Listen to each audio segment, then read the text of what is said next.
It's the evening of August 6, 1930. The sun has dipped below the jagged skyline of Manhattan, leaving the streets humming with the restless energy of a summer night. Streetcars rattle, neon flickers over Broadway, and the city that never truly sleeps is alive with music, chatter, and the clinking of glasses behind closed doors. At Billy Hawes's Chop House, a popular steakhouse in the heart of the theater district, a familiar figure steps out into the night air. His name is Joseph Force Crater, and he looks every bit the part of a man on the rise. At just 41 years old, he's already a judge on the New York Supreme Court, a position many men twice his age still dream of. He's tall, impeccably dressed in a tailored dark suit, with a sharp jawline that newspapers have described as handsome. His colleagues know him as ambitious, clever, and perhaps a little too smooth. To the public, he's the handsome judge. But on this night, Judge Crater isn't headed back to chambers or home. After finishing dinner with friends, he steps out of the chop house, waves his hand, and slides into the back seat of a waiting cab. It's around 9 p.m. The cab door closes, the driver pulls into the steady stream of city traffic, and just like that, Joseph Force Crater vanishes. He doesn't return home. He doesn't appear in court. He doesn't leave a note or a clue. One of the most visible men in New York simply disappears from the busiest city in the world. At first, no one quite notices. He had a habit of staying out late, often mingling in theaters, clubs, and speakeasies. But as the hours stretch into days, concern hardens into panic. By the time police are called, Judge Crater has been gone long enough that every possible lead feels cold.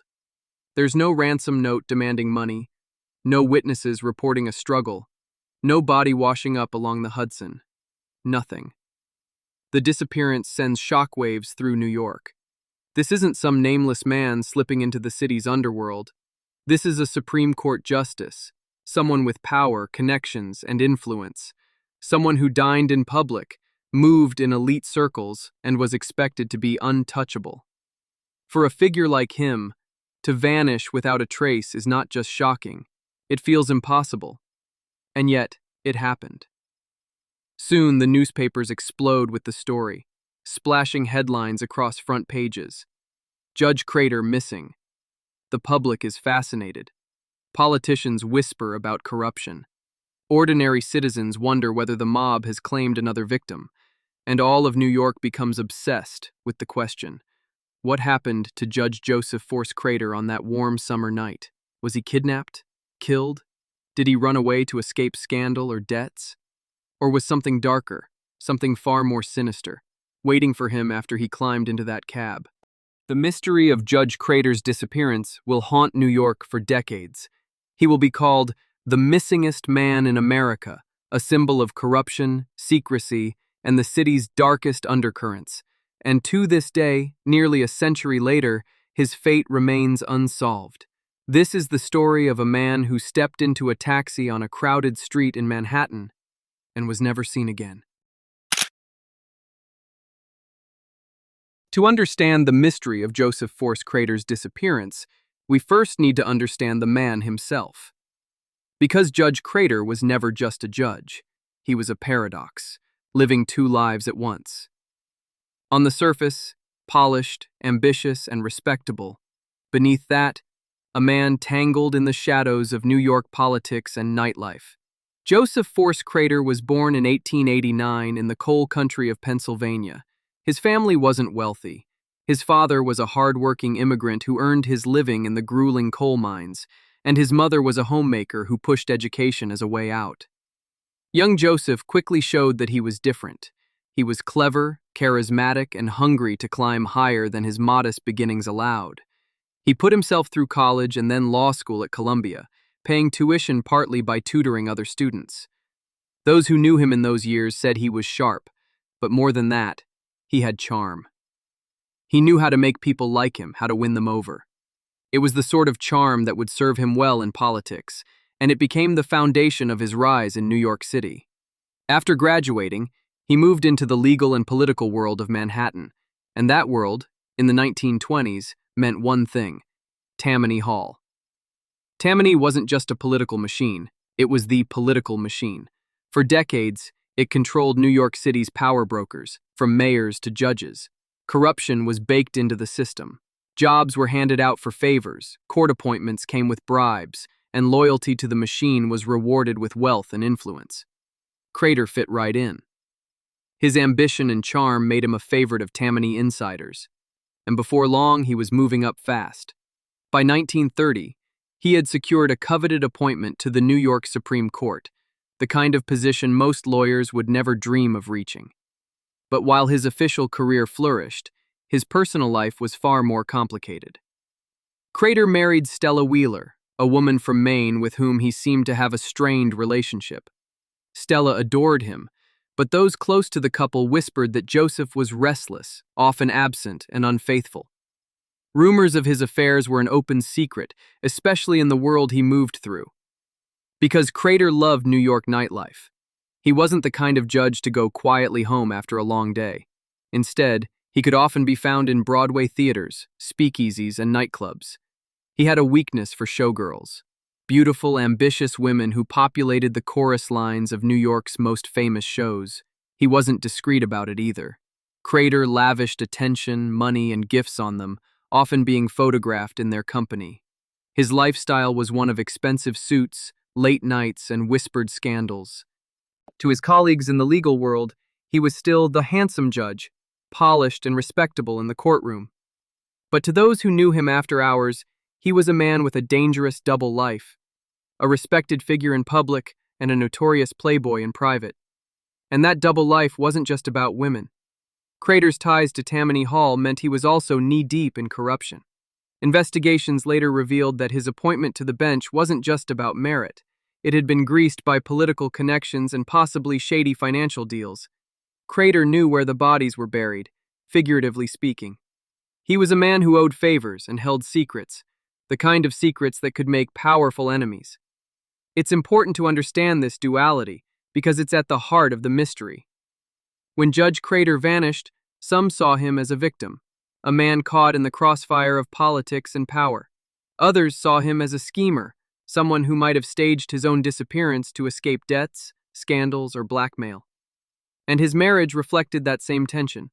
Stella Wheeler stood by her husband, but she also knew about his indiscretions. Later, when reporters pressed her about his disappearance, her words carried both grief and an edge of bitterness. She once described her marriage as being to the public judge in the daytime and to a stranger at night. Joseph Crater was not a simple man. He was ambitious, flawed, and complicated. By 1930, he was riding high, a Supreme Court justice with influence, wealth, and a glamorous lifestyle. But he was also walking a tightrope, balancing respectability with corruption, a wife at home with mistresses in the city, and a promising career with secrets that could destroy him. And it was in that precarious position, half in the light, half in the shadows, that Judge Crater stepped into a taxi on August 6, 1930, and vanished.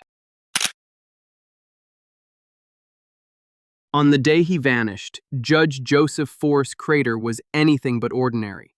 August 6, 1930, New York City was sweltering in the late summer heat, the kind of oppressive warmth that hung in the air and clung to the skin.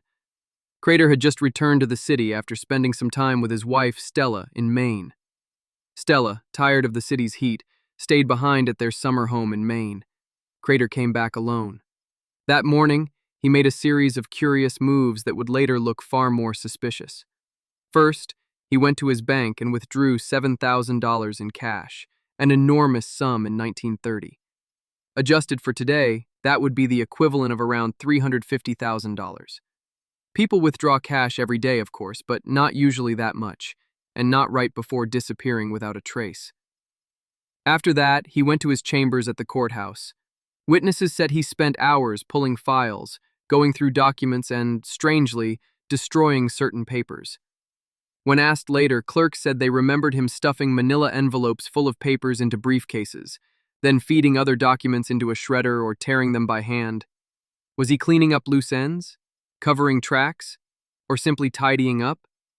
Nobody could say for sure. That evening, Judge Crater met two friends for dinner, lawyer William Klein and show business agent William McGrath. The chosen spot was Billy Haas's Chop House, a lively restaurant on West 45th Street in the theater district. They ate, they drank, they talked. By all accounts, Crater was in good spirits, even cracking jokes. Nothing seemed unusual. Around 9 p.m., the three men left the restaurant together. On the busy street outside, Klein and McGrath said their goodbyes. Crater waved them off, then stepped to the curb. He raised his hand, hailed a cab, climbed in, and vanished into history. That was the last confirmed sighting of Joseph Force Crater. At first, nobody realized anything was wrong. Crater was known to sometimes disappear into his private world of showgirls and nightlife. His clerks assumed he'd gone away for a few days. His colleagues thought he was busy with cases, and Stella, still in Maine, believed he was tied up with work. It wasn't until days later that his absence became alarming. He missed court dates. He didn't return phone calls. Letters went unanswered. And then, most telling of all, payday came, and Crater didn't show up to collect his salary. That was unheard of. Stella Wheeler returned from Maine increasingly frantic. She called friends, colleagues, anyone who might have seen her husband. She retraced his steps, begged for answers, and grew more desperate by the day. At first, people reassured her. He's fine. He's busy.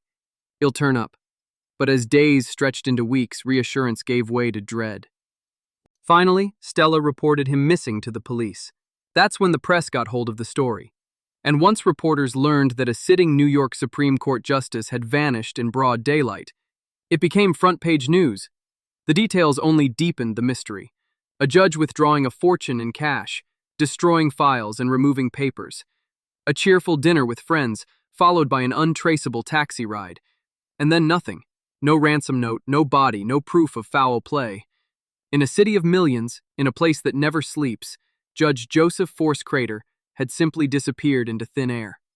The case was about to explode into one of the biggest media frenzies of the century. When Judge Joseph Force Crater failed to reappear, his absence transformed from a private worry into a public sensation. By late August 1930, the press had seized on the story with ferocious appetite. A judge, a New York Supreme Court justice, had vanished in broad daylight. That was all reporters needed. Headlines blared across the city. Missing judge vanishes into thin air. Where is Crater? Mystery in Manhattan. The newspapers of the day thrived on scandal, and Crater's disappearance offered a perfect storm: wealth, power, corruption, politics, women, and crime. Soon every detail of his life was plastered across front pages. His love of showgirls, his ties to Tammany Hall, his flashy lifestyle, his strained marriage. It was all fuel for the fire. The public was hooked. Police initially had little to go on. There was no crime scene, no body, and no ransom note. In fact, for days they didn't even treat his absence as foul play. But as pressure mounted, theories began to swirl. Mob hit. Many believed Crater had been silenced by organized crime. At the time, New York's underworld was entangled with Tammany Hall politics. Judges, politicians, and mobsters often found themselves in backroom deals together. Crater, ambitious and connected, may have known too much or crossed the wrong people. Voluntary disappearance. Others suspected Crater staged his own vanishing act. The missing files from his office, the $7,000 cash withdrawal, and his stormy personal life fueled speculation that he'd run off to start fresh somewhere new. Robbery gone wrong. A simpler theory. Perhaps the cab ride ended in violence. A mugging, a murder, his body dumped somewhere. But then why no trace, no evidence, no leads? In truth, police didn't know where to begin. The investigation quickly turned toward Crater's double life. Reporters called him the Playboy Judge and the Ladies' Man in Robes. Police began interviewing chorus girls, showgirls, and nightclub performers he had been linked to. It wasn't a short list. Crater was notorious for lavishing attention and money on Broadway actresses. He often arranged legal favors for them, helped secure roles, or simply showered them with gifts. One name surfaced again and again: Sally Lou Ritz, a glamorous showgirl. She was reportedly one of the last people to see Crater alive. Some witnesses claimed he was supposed to meet her the night he vanished, though Ritz herself denied it. The press hounded her mercilessly.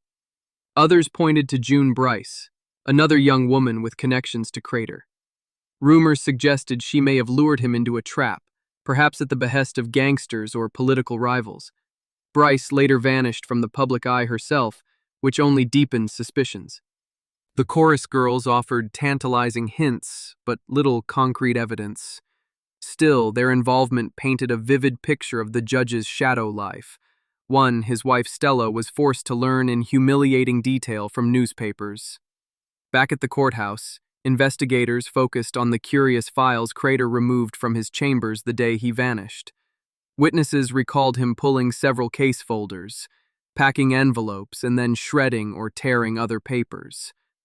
What was he hiding? Some believed these documents contained sensitive information on Tammany Hall. Crater had benefited from the machine. His rise to the bench was largely political. But perhaps he had knowledge of bribes, illegal deals, or mob ties that could have ruined powerful men. If he had planned to cooperate with investigators, or if rivals feared exposure, those files could have been his death warrant. To this day, the contents of those missing files remain a mystery. They disappeared with him. One of the strangest loose ends in the case was the cab driver. Crater was last seen hailing a taxi outside Billy Haas's chop house, but no one could agree on what happened next. Different witnesses gave conflicting accounts. Some swore they saw him get into a cab, others thought he walked away on foot. A few suggested he was picked up by someone he knew. Police tried to track cab records, but in 1930, there was no reliable system. Thousands of yellow cabs crisscrossed Manhattan every night. Identifying a single driver was impossible. Without clarity, the last ride became another foggy detail in the puzzle. As weeks dragged on, criticism of the police effort mounted. Many accused investigators of moving too slowly, of failing to lock down witnesses, and of bungling early leads. Some whispered that the investigation was intentionally hampered. After all, Crater was deeply tied to Tammany Hall, and Tammany controlled New York politics and law enforcement. If his disappearance was linked to political corruption, the very people overseeing the case may have had reasons to keep it quiet. To Stella Crater, it felt like stonewalling. She gave tearful interviews, begging for answers, but received little cooperation. Behind closed doors, she began to suspect that her husband's powerful friends didn't want him found. By September, the case had become a national obsession. Everyone had a theory, but which held water? Mob hit. Plausibility high. Crater's connections to corrupt politicians and mob figures made him vulnerable. He could have been silenced for knowing too much or for double-crossing someone. The missing files suggest knowledge worth killing for. But nobody was ever found. Unusual for a mob hit, which often sent a message. Runaway plausibility. Medium. The cash withdrawal and file removal could indicate planning. Perhaps he wanted to abandon his troubled marriage and start anew. But Crater was ambitious, basking in status and privilege. Would he really give all that up to live in obscurity? And where? No trace of him ever surfaced. Lover's betrayal plausibility, medium-high. His involvement with chorus girls was reckless. A jealous lover, or a trap set by one of them, is possible. June Bryce's own disappearance is suspicious. Still, most of these women were pawns, not masterminds. It's unlikely they acted alone. Suicide, plausibility, low. While some suggested he was overwhelmed by debts, corruption scandals, and personal chaos, there's little evidence of suicidal intent. He appeared cheerful at dinner that night. And if suicide were the case, surely his body would have turned up somewhere. Criminologists later argued that his disappearance bore hallmarks of organized foul play rather than suicide or runaway. Too many secrets, too much money, and too many enemies. Modern historians and crime experts have dissected the case endlessly. Some compare it to the Lindbergh baby kidnapping in terms of media frenzy, though unlike that case, Crater's mystery had no resolution. Psychologists studying voluntary disappearance Note that even powerful figures sometimes abandon their lives, but nearly always, they're found. The complete erasure of Crater suggests external forces. Legal scholars highlight the corruption of Tammany Hall, arguing Crater was simply a casualty of a dirty system. He may have known too much, threatened to talk, or been sacrificed to protect bigger players. By the fall of 1930, the mystery had taken on a life of its own. The phrase, pulling a crater, entered American slang, meaning to disappear without explanation. Newspapers dubbed him the missingest man in America. Stella Crater, left humiliated and desperate, continued to press for answers. She sold off property, hounded politicians, and fought rumors about her husband's affairs. But answers never came. The investigation dragged on, but as months became years, the trail grew colder. Witnesses recanted, leads dried up, and speculation filled the void. What remained was a story of a man who had everything: wealth, power, women, prestige, and lost it all in a single night on a Manhattan street. A judge hailed a cab and was swallowed whole by the city he once ruled from the bench. When Judge Joseph Force Crater vanished into the warm August night of 1930, the headlines weren't just about a missing man. They quickly became about who he really was. On the surface, Crater was the image of success. A respected judge, only 41 years old, known for his intelligence and ambition. But as the investigation deepened, New York discovered that Crater wasn't just a polished public figure. He had secrets. And those secrets began pouring into the newspapers like kerosene on a fire. The most scandalous revelations were about Crater's connections to women. Chorus girls, showgirls, mistresses, women who lived in a world far from the mahogany-paneled courtrooms where he wore his robe. Among them, two names stood out: Sally Lou Ritz and June Brannigan. Sally Ritz was a tall, striking blonde showgirl, well known on Broadway. She was glamorous, elusive, and whispered to have been one of Crater's most cherished companions. Ritz was reportedly seen with Crater in the days before his disappearance. Some even claim she was the last person to dine with him, though those accounts were never fully confirmed. After the judge vanished, Ritz herself seemed to disappear into the fog. She fled New York and was difficult for police to track down. That only fueled more rumors. Did she know something? Or worse, was she part of the trap that lured the judge to his doom? Then there was June Brannigan, another showgirl rumored to have been romantically involved with Crater. Brannigan was seen less as a glamorous figure and more as someone caught up in the orbit of New York's powerful men. Her connection to Crater added yet another layer of intrigue. How many affairs had he really been juggling? And did one of them play a role in his disappearance? The chorus girls, the mistresses, the double life, it all fit perfectly into the growing scandal. Newspapers played it up, painting Crater not just as a missing judge, but as a man with a secret appetite for women and nightlife. But the scandal went deeper than affairs. Because Crater wasn't just dabbling in showgirls, he was also tied up with Tammany Hall, New York's infamous political machine. Tammany Hall was built on patronage, corruption, and power, and Crater had been very close to it. There were whispers that he had personally handled shady deals, even helping sell judgeships to the highest bidder. In fact, some said that Crater himself had benefited from this system, that his seat on the bench wasn't so much earned as it was purchased. That detail cast an even darker shadow. If Crater knew the inner workings of corruption, if he had access to files and secrets, names and transactions, then he was a liability that powerful men couldn't afford. Was he silenced before he could talk? The speculation never stopped. Some believed it was a mob hit, that organized crime tied hand in glove with Tammany Hall had him taken out. Others insisted it was more personal, that Crater, overwhelmed by scandal and fearing exposure, had staged his own disappearance. Maybe he ran away with one of his lovers, starting a new life far from Manhattan. Still others thought it was suicide, the result of unbearable pressure. And then there was the theory that mixed scandal with betrayal, that Crater had been set up, that one of the women in his life, perhaps willingly, perhaps not, lured him into the wrong place at the wrong time, and that he never made it out alive. What fascinated the public most was the duality. On the bench, Judge Crater was the picture of respectability. Sharp suits, a sharp mind, a rising star. Off the bench, he was a man tangled in affairs, shady deals, and dangerous company. The respectable judge versus the man chasing Broadway showgirls, the ambitious politician versus the man who may have known too much. And that duality is what made his disappearance such an enduring mystery. Because in many ways, Joseph Force Crater was two people.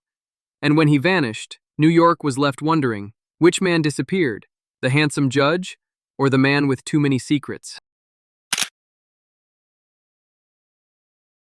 In the months after Judge Joseph Force Crater vanished, his absence became more than a missing persons case. It became a national obsession. For years, newspapers splashed with bold headlines every time there was a new supposed Crater sighting. He was allegedly spotted in Canada, hiding under a false name. Others swore he was in the West Indies, lounging on a beach with a mysterious woman. Some insisted he had slipped away to Europe, blending into a new life among strangers. Each sighting brought a fresh wave of excitement, and each one eventually fizzled out, leaving nothing but speculation. The story was irresistible. A respected judge tied up with showgirls, politics, and money, vanishing without a trace. In a country mired in the Great Depression, when people craved distraction and scandal, the Crater case delivered both, in spades. It was a cocktail of high society drama and noir-style mystery, and it played out in the headlines for years. But behind the headlines was a woman living in torment. Stella Crater, his wife. Stella had been in Maine when Joseph disappeared, and she spent the rest of her life battling rumors, chasing answers, and facing humiliation. She fought bitter legal battles over her husband's estate and against creditors who refused to let go of debts tied to his name. She eventually published a memoir titled The Empty Robe, in which she shared her frustration with law enforcement, the press, and the endless mystery. Stella lived until 1969, nearly 40 years after the disappearance, and never got the closure she so desperately wanted. Meanwhile, the police kept the case officially open for decades. Investigators chased down every new tip, every whispered sighting, every anonymous letter. But every lead, no matter how promising, turned cold. Even when the FBI and NYPD files were eventually made public, they revealed something telling, a hesitancy, even a reluctance to push too far. Crater's ties to Tammany Hall and the political elite of New York cast a long shadow. Some historians believe the case was quietly hindered from the start, that too many powerful men had too much to lose if the truth ever came out. And so the disappearance of Judge Joseph Force Crater never moved beyond speculation. The mystery remained unsolved, and perhaps unsolvable. Yet the cultural impact was undeniable.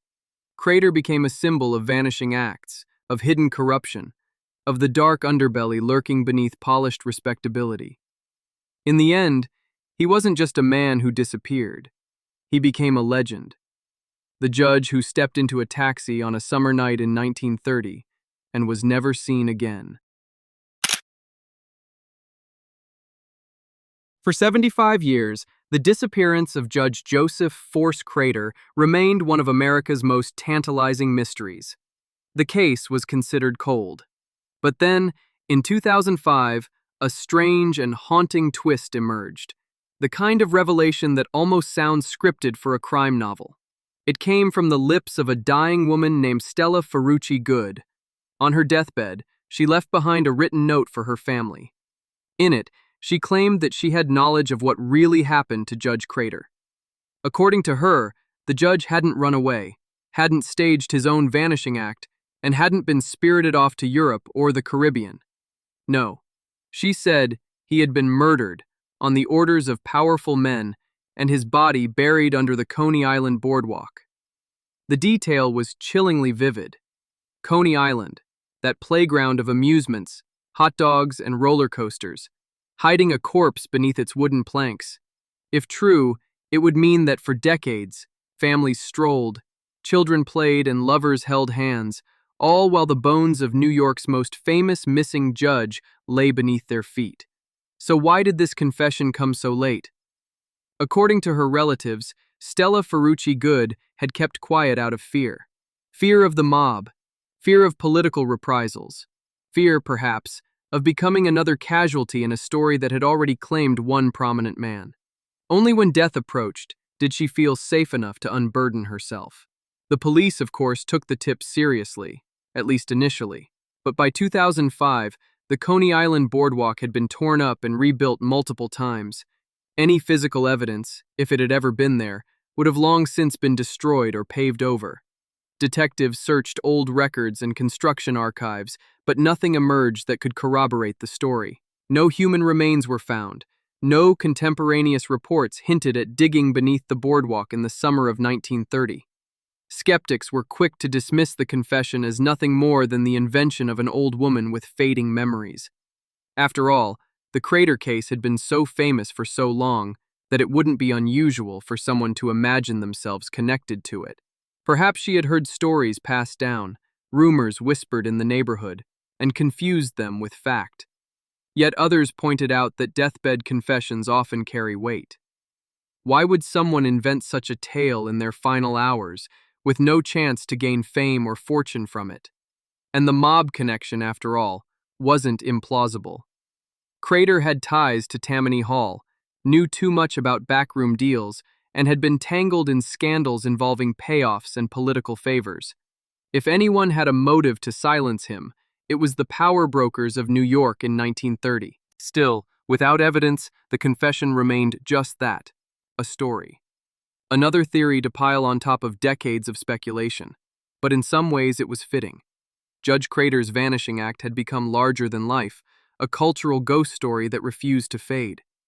Each new sighting, each whispered theory, each late revelation only kept the legend alive. What we're left with is this: a respected judge, a man with expensive suits and showgirls on his arm, stepped into a taxi one warm August night and was never seen again. Whether he lies beneath the sand of Coney Island, or whether his fate played out in some darker, hidden corner of New York, we may never know. The case remains officially unsolved. The files, the rumors, the theories, all swirl together in a fog that grows thicker, not clearer, with time. But the story? The story refuses to die. Every generation rediscovers it, fascinated by the idea that someone so prominent could vanish so completely. In the end, Joseph Force Crater didn't just disappear, he became an American myth. The disappearance of Judge Joseph Force Crater is more than just a cold case.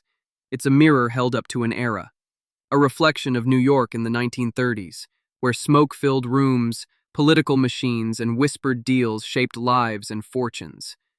Crater wasn't just a man who vanished, he became a symbol of corruption hidden in plain sight, of secrets that could swallow even a Supreme Court justice, and of how fragile reputation truly is. In the public imagination, Crater embodied a contradiction. By day, he was the polished, ambitious judge climbing toward the heights of respectability. By night, he mingled with Broadway showgirls, basked in the glitter of speakeasies, and brushed shoulders with men who blurred the line between business and crime. His story reminds us that power often comes with shadows, and sometimes those shadows are where the truth disappears. What keeps the Crater case alive isn't just the lack of resolution, but the way it touches something deeply human. We're fascinated by vanishing acts. Houdini escaping chains, Amelia Earhart lost in the Pacific. And here, a judge stepping into a taxi on a warm August night, dissolving into the fog of history. To vanish completely is to defy the order of the world, and to leave behind the tantalizing possibility that the truth is still out there, just beyond reach. Did Judge Crater fall victim to mob silencing? Did he flee under the weight of scandal, starting fresh in some faraway place? Or was his end more ordinary, a desperate act of suicide, swallowed by the city that made him? Each theory tells us something not only about Crater, but about ourselves. Our need for answers, our discomfort with the unsolved, our compulsion to explain the inexplicable. Nearly a century later, the mystery endures. Crater's name still lingers in American folklore, shorthand for slipping away into the unknown. And perhaps that is the truest legacy of all, not what happened to him, but the fact that we're still asking. Because somewhere between crime and scandal, between corruption and escape, Joseph Force Crater became more than a man. He became a question, one that may never be answered. And now I want to ask you, my dear friends, if you enjoyed this story and want to hear more mysteries like this, I'd love to hear from you. Share your ideas in the comments. Which unsolved disappearance or strange true crime case should we cover next? I'll do my best to bring your suggestions to life in a future episode. And don't forget to subscribe so you won't miss any of the next stories of intrigue and mystery.